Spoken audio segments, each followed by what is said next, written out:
The distress signal came through at 3 in the morning, ship time. Commander Jake Collins was already awake, sitting alone in his quarters aboard the Starboard Hope, reading an old paper book his father had given him before he left Earth. The alarm pulled him from his thoughts, and within seconds he was on his feet, moving toward the bridge. His first officer, a woman named Lisa Grant, met him halfway down the corridor. She was already dressed in full uniform, her short brown hair still wet from a quick shower. She handed him a data pad as they walked. "Unknown vessel," she said, "drifting near the edge of the nebula. The signal is weak, but it is definitely a distress call." Jake looked at the coordinates. The nebula was dangerous territory. Pirates used it as a hiding spot, and more than a few ships had vanished there over the years. But a distress call was a distress call. He had never ignored one in his 15 years of service, and he was not about to start now. "Set a course," he said, "maximum speed." Lisa hesitated. "Sir, we should be careful. That region is close to space. If we cross into their territory without permission, it could cause problems." Jake knew she was right. They were not enemies of Earth, but they were not friends either. They were an ancient species with a vast empire and a reputation for cold, calculating diplomacy.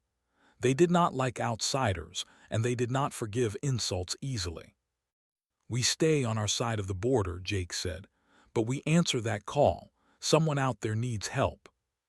The Starboard Hope changed course and flew through the darkness of space. It took them 2 hours to reach the source of the signal, and when they arrived, Jake felt his stomach tighten. The ship was a wreck. It was large, much larger than the Starboard Hope, and it was clearly of alien design. The hull was made of some kind of organic material, dark and ridged like the shell of a beetle. Smoke poured from several breaches, and small explosions flickered along its surface. The ship was dying. "That is a transport," Lisa said quietly. "A royal class by the look of it. They use those for important passengers." Jake stared at the burning vessel. He could see escape pods drifting nearby, but most of them were damaged or empty. Whatever had happened here, it had happened fast and without mercy. "Bring us alongside," he ordered. "I am going over there." Lisa grabbed his arm. "Jake, that ship could explode at any moment, and if there are survivors, they might not welcome human rescuers. They are proud. They might see this as an insult." "Then they can insult me after I save their lives," Jake said. He pulled his arm free and headed for the airlock. He took a small team with him. 3 soldiers and a medic named Danny, a young man from Texas who had never seen real combat but had steady hands and a calm voice. They crossed the gap between the ships using a boarding bridge, and the moment they stepped inside the vessel, the smell hit them. Smoke, burning metal, and something else. Something organic and wrong. The interior of the ship was dark. Emergency lights flickered red along the walls, casting strange shadows. The corridors were wide and curved, designed for beings with multiple limbs. Bodies lay everywhere. Crew members, their exoskeletons cracked and broken, their compound eyes staring at nothing. "What happened here?" Danny whispered. Jake did not answer. He did not know, but he kept moving, stepping over the dead, searching for anyone still alive. They found a few survivors near the front of the ship. A wounded engineer who could barely stand. A navigator with burns covering half her body. Jake ordered his team to get them back to the Starboard Hope, but he kept going deeper into the wreck. Something was pulling him forward. A sound. A faint, clicking cry that echoed through the smoke-filled corridors. It was not a sound he recognized, but it was clearly a sound of fear. A sound of desperation. He followed it down a narrow passage and through a sealed door that he had to force open with his bare hands. The room beyond was some kind of private chamber, decorated with strange art and filled with soft fabric that was now burning at the edges. And there, in the corner, trapped beneath a collapsed beam, was a child. At least Jake thought it was a child. It was small, no bigger than a human toddler with a soft carapace that shimmered purple in the dim light. Its wings were crumpled and damaged, and its large compound eyes reflected the flames around it. It was crying, making that clicking sound over and over, and when it saw Jake, it went silent with terror. Jake moved slowly. He held up his hands, showing he meant no harm. The creature watched him with those huge, unblinking eyes, trembling as he approached. "It is okay," he said softly. "I am not going to hurt you. I am here to help." He did not know if the creature understood his words, but it seemed to understand his tone. It stopped trembling just slightly as he knelt beside it. The beam was heavy, made of some dense alien metal. Jake braced himself and lifted with everything he had. His muscles screamed. His back ached, but slowly, inch by inch, the beam rose. The creature scrambled free, dragging its damaged wings behind it.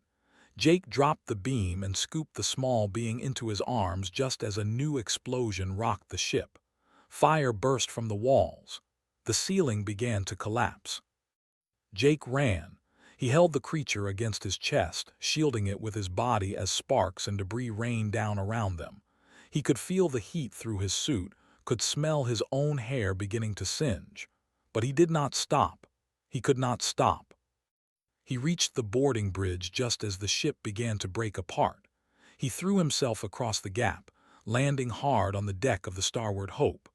Behind him, the alien vessel exploded in a ball of white fire. Jake lay on the floor, breathing hard, still holding the small creature in his arms. It was shaking again, but now it was pressing itself against him, seeking comfort from the strange, soft-skinned being who had carried it through the flames. Lisa appeared above him, her face pale with shock. "Jake, what is that?" Jake looked down at the creature in his arms. Its purple carapace caught the light, and for the first time he noticed the patterns on its shell. Intricate, beautiful patterns that looked almost like a crown. "I do not know," he admitted. "But whatever it is, it was alone and scared, and it needed help." He did not know yet that he had just saved the only daughter of Queen. He did not know that this small, frightened creature was Princess, heir to the Dominion. He did not know that his act of kindness had just changed the course of his life forever. All he knew was that he had done the right thing, and for Jake Collins, that had always been enough. The news traveled faster than light. Within hours of the rescue, every major communication network in the galaxy was broadcasting the story.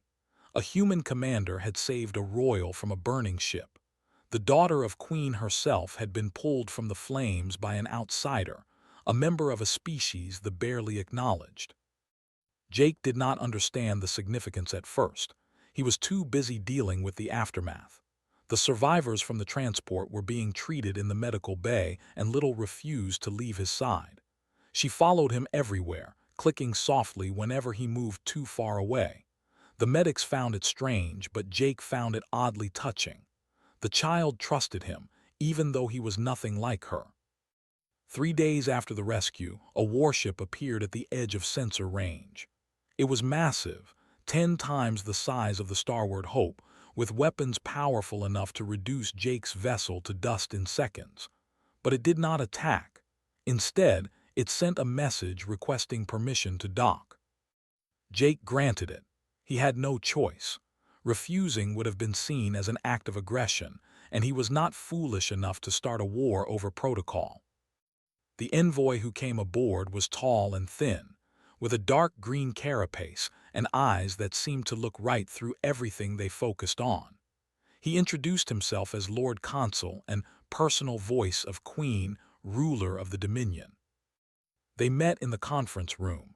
Jake sat on one side of the table with Lisa beside him, and sat on the other side completely still, his many limbs folded neatly against his body.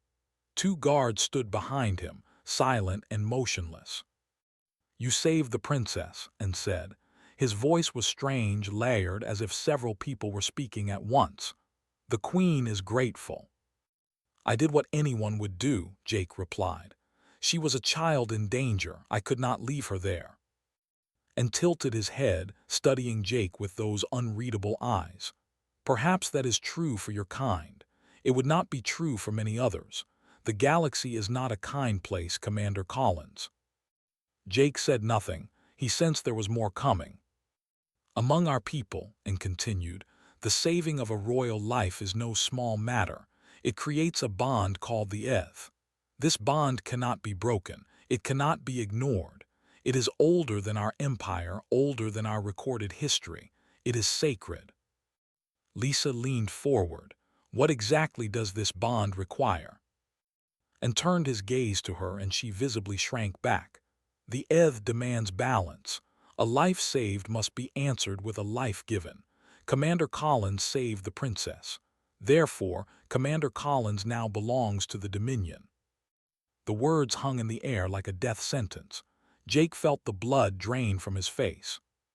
Belongs, he repeated. I am not property. I am a free citizen of Earth. You are Eth, and said calmly. You are claimed. The Queen has invoked the ancient right.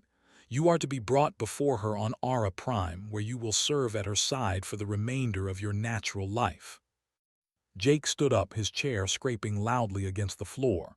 This is insane. I saved a child. I did not sign up to be a slave.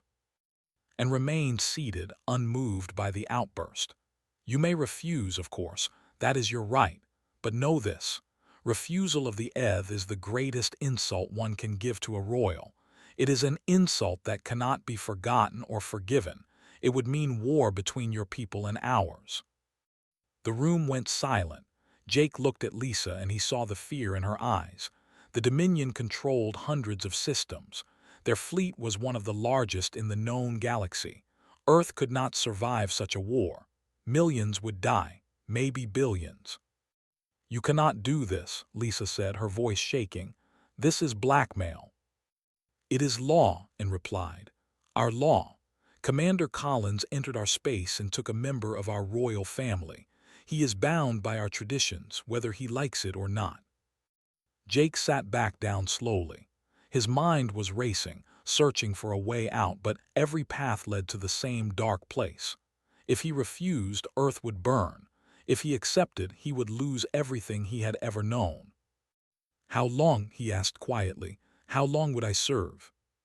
Until the end of your life, and said, or until the Queen releases you, whichever comes first. Jake closed his eyes. He thought about his crew, his friends, his home on Earth that he had not seen in years. He thought about his mother, growing old in a small house in Ohio, waiting for letters he sent less and less often. He thought about all the things he had wanted to do, all the places he had wanted to see. And then he thought about that little creature with the purple shell and the frightened eyes. He thought about how she had pressed herself against him in the flames, trusting him completely. He had saved her life. He did not regret that. He never would. But now she had trapped him, and she did not even know it. I need time to think, he said, and inclined his head. You have one day. After that, the Queen expects an answer. The envoy left, and Jake was alone with Lisa. Neither of them spoke for a long time. Finally, Lisa broke the silence. Jake, you cannot do this. There has to be another way. There is not, he said. You heard him. If I refuse, it means war. I cannot be responsible for that. I cannot have that blood on my hands. But your life, she said. You would give up your entire life for people who might not even know your name. Jake looked out the window at the stars. Somewhere out there, billions of humans were living their lives, unaware that one man's choice could determine their fate. They would never know what he had done for them. They would never thank him, but they would live. That is what we do, he said softly. That is what it means to serve. The next day he gave in his answer. He would go to Ara Prime. He would face Queen. He would accept whatever fate awaited him, because that was the only way to keep his people safe. As the Starward Hope changed course for space, Jake stood alone on the observation deck, watching Earth's sun grow smaller and smaller until it was just another point of light among millions. He did not know when he would see it again. He did not know if he ever would. But he had made his choice, and he would not run from it. Little found him there an hour later. She climbed up beside him and pressed her small body against his leg, clicking softly. Jake looked down at her, and despite everything, he smiled. "You have no idea what you have done to me, do you?" he said. She just looked up at him with those big, innocent eyes, and somehow that made it easier to bear. Ara Prime was unlike anything Jake had ever seen. The planet was covered in vast forests of crystalline trees that glowed with soft blue light, and its cities rose from the ground like the nests of giant insects. Towers of hardened resin spiraled toward the purple sky, connected by bridges that seemed too delicate to hold weight but never broke. Bioluminescent gardens surrounded every structure, filling the air with colors that had no names in human languages. Jake arrived on a transport ship escorted by a dozen warships. He was not a prisoner, but he was not free either. He was something in between, a guest who could not leave, a visitor who had no choice but to stay. Traveled with him. She had refused to let him go alone, throwing such a fit that even the stern Lord Consul and had relented. Jake did not know whether to be grateful or guilty. The child did not understand what was happening. She only knew that she wanted to stay with the soft creature who had carried her through fire. The capital city was called Cradle, named after the queen herself. It was ancient beyond measure, built layer upon layer over thousands of years. The oldest structures were buried deep underground, while they reached so high they seemed to touch the stars. Millions of lived there, going about their business in ways Jake could not begin to understand. He was taken to the palace at the center of the city. It was the largest structure he had ever seen, a mountain of resin and crystal that pulsed with inner light. Guards stood at every entrance, their exoskeletons polished to a mirror shine, their weapons humming with energy. They watched Jake with cold, suspicious eyes as he passed. The interior of the palace was a maze of corridors and chambers, each one more beautiful than the last. Murals covered the walls, depicting scenes from history, wars and conquests, queens and empires, the rise and fall of civilizations that had existed before humanity had learned to make fire. Jake felt very small. They brought him to the throne room at sunset. It was a vast circular chamber with a domed ceiling that showed the sky above. The stars were coming out, and their light fell through the crystal roof like a blessing. Hundreds of nobles lined the walls, watching in silence as Jake walked toward the throne at the far end. And there she was, queen, ruler of the dominion, mother of. She was immense. Her body was nearly 15 feet long, supported by 6 powerful limbs. Her carapace was deep purple, almost black, and covered in patterns that looked like constellations. A crown of natural horns rose from her head, and her eyes, dozens of them arranged in clusters, focused on Jake with an intensity that made his knees weak. She was beautiful in a terrifying way, like a storm or a wildfire. She was power made flesh, and Jake understood in that moment why they had conquered so much of the galaxy. "Commander Jake Collins," she said. Her voice was not loud, but it filled the room. It seemed to come from everywhere at once, a chorus of whispers that spoke as one. "The human who saved my daughter." Jake bowed. He did not know the proper protocol, so he simply bent at the waist and lowered his head. It seemed to be enough. "I did what I thought was right, Your Majesty," he said. "I saw a child in danger and I acted. I did not know who she was." "And if you had known," the queen asked, "would you have let her burn?" Jake met her gaze, all those eyes watching him, judging him. "No," he said. "I would have saved her anyway. A child is a child, no matter who her mother is." Something changed in the queen's expression. It was subtle, barely visible on her alien face, but Jake caught it. Surprise, perhaps, or curiosity. She had expected something else from him, and he had given her something she had not anticipated. "The eth has been invoked," she said. "You know this, you know what it means." "I do." "Then you know you are mine now, body and service until death or release." Jake felt his heart pounding, but he kept his voice steady. "I know, but I would like to understand what you expect of me.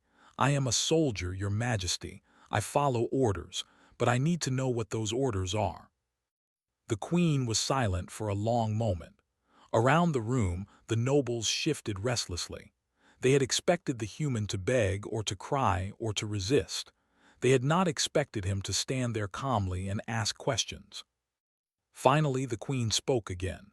"I do not want a slave, Commander Collins. I have millions who serve me out of duty or fear. What I want is something rarer." She gestured, and Little came forward.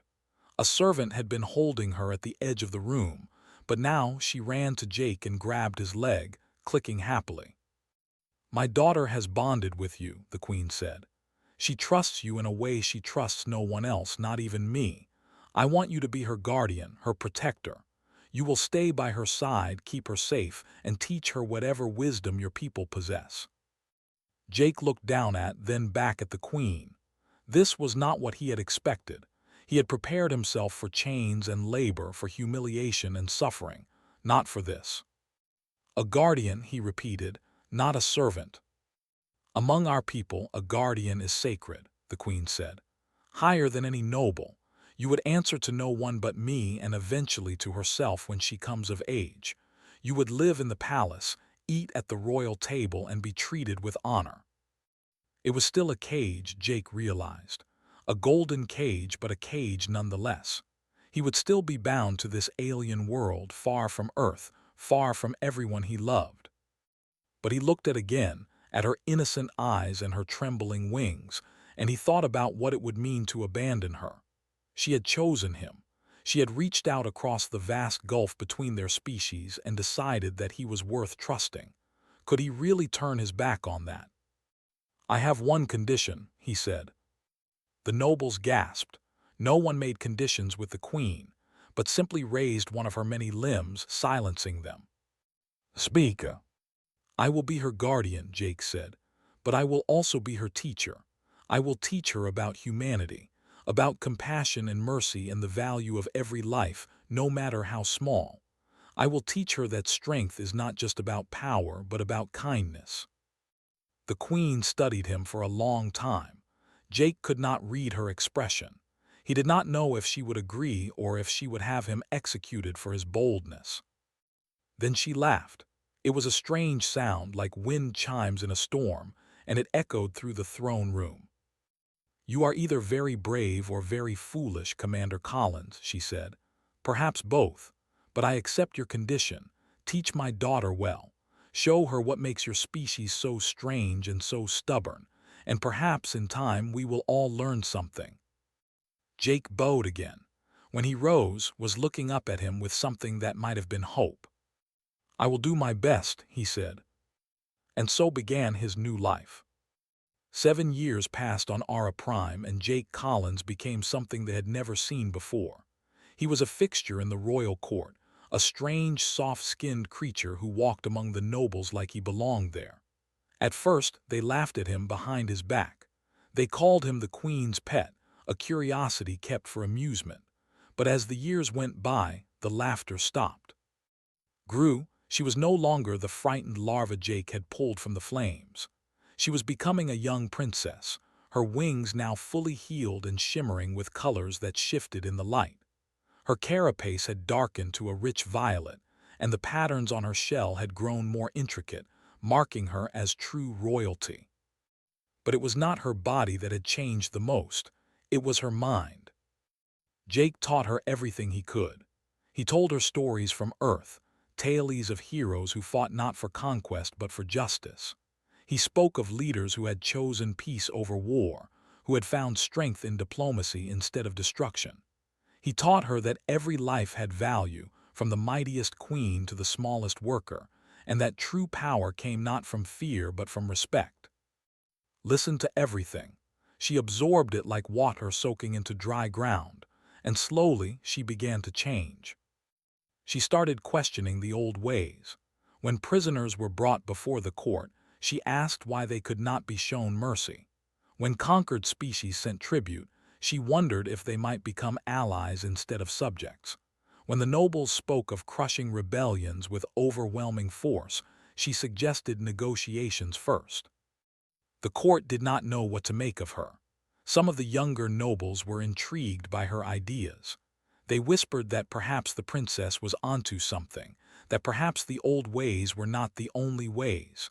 But the older nobles, the ones who had built their power on centuries of tradition, were not pleased at all. General Or was the leader of this faction.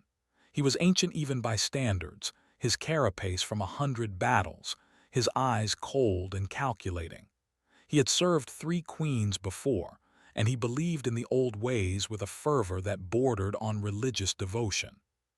To Or, Jake Collins was a disease. The human had infected the princess with strange ideas, weakening her for the challenges ahead. If took the throne with these beliefs, the dominion would crumble. Their enemies would sense weakness and strike. Everything their ancestors had built would be destroyed. He gathered his allies in secret, meeting in chambers deep beneath the palace where no one could hear them. They discussed the problem and agreed on a solution. The human had to die. Once he was gone, would return to her senses. She would forget his foolish teachings and embrace her true destiny as a queen. They planned carefully. Or was old, but he was not stupid. He knew that killing Jake openly would cause problems. The queen had granted him protection, and many of the younger nobles had grown to respect him. The assassination had to look like an accident, or better yet, like the work of an outside enemy. They struck on a quiet night in the middle of the dry season. Jake was walking through the palace gardens, as he often did when he could not sleep. The glowing plants cast soft shadows around him, and the air smelled sweet and strange. He was thinking about Earth, about how different the stars looked from this alien world, when he heard a sound behind him. He turned just in time. 3 assassins came out of the darkness, their weapons drawn, their movements fast and precise. They were trained killers, elite soldiers who had never failed a mission. But Jake was not the same man who had arrived on Ara Prime 7 years ago. He had trained with the palace guards, learned their fighting styles, studied their weaknesses. He was older now, his hair turning gray at the temples, but his reflexes were still sharp. The first assassin lunged at him, and Jake, grabbing the creature's arm and twisting. Chitin cracked, and the assassin screamed. Jake took the weapon from its grip and spun, blocking a strike from the second attacker. The fight was brutal and fast. Jake was outmatched in strength and speed, but he had something the assassins did not expect. He had desperation. He had the will to survive that came from knowing someone was counting on him. He killed the first assassin with its own blade. He wounded the second badly enough that it fled into the darkness. But the third was faster, smarter. It caught Jake across the shoulder with a glancing blow, and he felt his blood, red and alien in this world, spill onto the garden stones. He fell to one knee, gasping for breath. The assassin loomed over him, raising its weapon for the killing strike. And then was there. She came out of nowhere, her wings carrying her through the air like a bolt of purple lightning. She struck the assassin with a force that sent it crashing into a crystal tree, and before it could recover, she was on top of it, her claws at its throat. "You dare," she hissed, "you dare attack my guardian in my home." The assassin struggled, but was strong, far stronger than her delicate appearance suggested. She held it down with ease, her eyes burning with a fury Jake had never seen in her before. Guards arrived moments later, summoned by the noise. They took the surviving assassins into custody, and a medic tended to Jake's wound. It was not serious, but he would have a new scar to add to his collection. Queen came the next morning. Jake expected her to be angry, to demand answers, to launch an investigation that would take months. Instead, she simply looked at her daughter. "You have something to say," she said. It was not a question. Stood tall, her wings folded neatly behind her. "I know who did this. I know why. General Or fears what I have become. He thinks my guardian has made me weak." The queen waited. "He is wrong," continued. Her voice was steady and clear.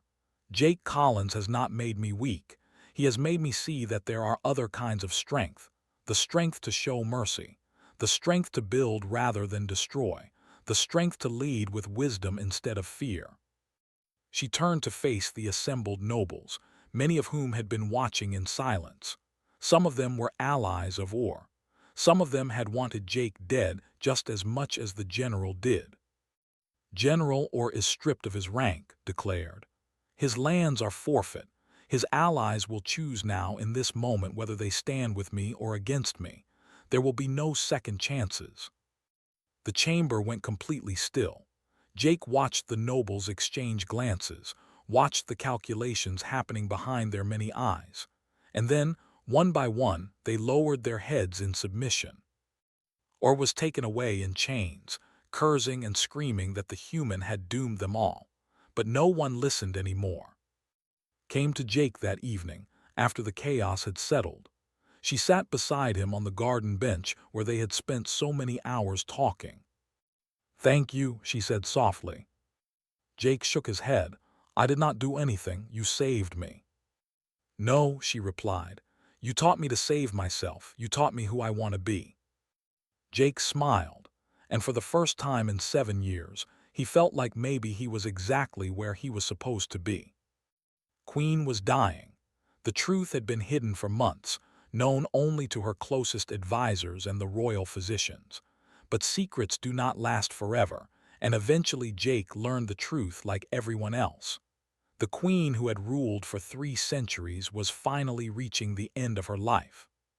She summoned him to her private chambers on a quiet evening, when the twin moons of Ara Prime hung low in the purple sky. Jake walked through corridors he had memorized years ago, past guards who nodded to him with genuine respect, past nobles who no longer whispered behind his back. He was not an outsider anymore. He had become something else entirely. The queen's chambers were simpler than he expected. No grand decorations, no displays of wealth. Just soft lighting, a few pieces of ancient art, and a window that looked out over the glowing gardens below.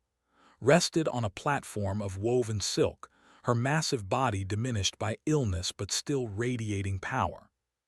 "Commander Collins," she said.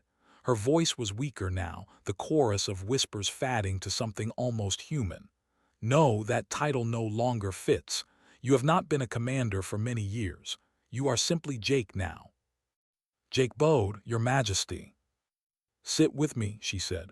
"I do not have much time and there are things I must say."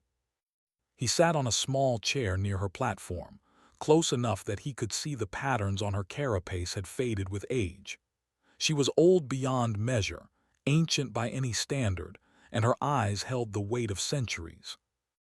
"When I first invoked the Eth," she began, "I saw you as a tool, a useful creature bound by an ancient law. I did not think of you as a person. I did not care about your feelings or your desires. You were simply a means to an end." Jake nodded slowly. He had always known this, even if no one had ever said it out loud. "But I was wrong," the queen continued. "Over these years I have watched you. I have seen how you care for my daughter, how you teach her, how you challenge her to be better than she thought she could be. You have given her something no amount of power or wealth could provide. You have given her wisdom." She shifted on her platform, and Jake could see the effort it cost her. "I was a conqueror," she said. "All my life, I measured success by the worlds I claimed, the enemies I crushed, the empires I built. But looking back now, I wonder if any of it mattered. My children were murdered by rivals I created through my own ruthlessness. My empire stands on a foundation of fear that will crumble the moment I am gone." Jake wanted to argue, to offer comfort, but he sensed she needed to say these things. So he remained silent. "Is different," the queen said, and something like hope flickered in her ancient eyes. "Because of you, she sees a different path. She speaks of alliances instead of conquest. She dreams of a dominion where strength comes from unity, not from terror. She may be the first ruler in our history who actually builds something that will last." She reached out with one of her many limbs and touched Jake's hand. Her chitin was cold, but the gesture was warm. "I am releasing you from the Ev," she said. Jake stared at her, not sure he had heard correctly. What? You are free, the Queen said. The bond is broken. You may return to Earth if you wish. You may see your home again, your people, whatever remains of the life you left behind. No one will stop you. The words hit Jake like a physical blow. For 10 years, he had dreamed of this moment. He had imagined walking under Earth's blue sky, breathing air that smelled like rain and grass, seeing faces that looked like his own. He had ached for it in the quiet hours of the night when homesickness crept in like a thief. But now that the moment was here, he felt something unexpected. He felt loss. There is another option, the Queen said, watching him carefully. You could stay, not as a servant or a guardian, but as something more. I am offering you citizenship in the Dominion. Full rights, full status. You would be the first human ever granted such an honor. Jake said nothing. His mind was spinning. More than that, she continued, I am offering you a seat on the Royal Council. When takes the throne, she will need advisors she can trust. She will need someone who understands both worlds, who can help her bridge the gap between our species. That someone could be you. Jake looked at her, really looked at her, and he saw something behind the alien features that he recognized. A mother worried about her child. A ruler desperate to ensure her legacy meant something. A being at the end of her life, hoping that everything she had done had not been for nothing. Why me? He asked softly. The Queen's mandibles clicked in what might have been a smile. Because you are good, Jake Collins. Not powerful, not clever, just good. And that is the rarest thing in any galaxy. Jake stood and walked to the window. Below, the gardens glowed with soft bioluminescence. Somewhere in the palace was preparing for her coronation, practicing the ancient rituals, learning the words she would speak when she became queen. She was ready. He had made sure of that. He thought about Earth, about his mother who had probably given up waiting for him years ago, about Lisa Grant and the crew of the Starward Hope who had moved on with their lives, about the young man he had been, so certain that he knew what duty meant. And he thought about the frightened child he had carried through fire, who had grown into a young woman ready to change an empire. She was his legacy now. She was the best thing he had ever done. I will stay, he said. Queen closed her eyes, and for a moment she looked peaceful. Thank you, she whispered. Take care of her. She died 3 days later, quietly, in her sleep. The Dominion mourned as it had not mourned in centuries, and then it turned its eyes to the future. His coronation was held in the great throne room where Jake had first met Queen. Thousands watched as she rose to take the crown, her wings spread wide, her eyes shining with determination. She was beautiful and terrible and full of hope. Jake stood among the advisors at the edge of the platform. He wore robes of design now, and no one questioned his presence. He was where he belonged. His first address as queen was broadcast across the galaxy. She spoke of a new era, a time of diplomacy and cooperation, a future where the Dominion would lead not through fear, but through example. She spoke of her guardian, the human who had saved her life and shown her that strength and kindness were not opposites. Across 1,000 worlds, humans heard her words. They learned that one man's act of compassion had changed the course of an empire. They learned that sometimes the greatest victories come not from weapons, but from the simple choice to help someone in need. And in the great halls of Aura Prime, Jake Collins smiled. He was a long way from home, but he had found something he had not expected. He had found a purpose. He had found a family. He had found peace. The story would be told for generations, passed down from parent to child across 2 species. The human who saved a princess. The queen who learned from a stranger. The bond between worlds that began with a single act of kindness. And though Jake was just one man, his legacy would shine across the stars forever.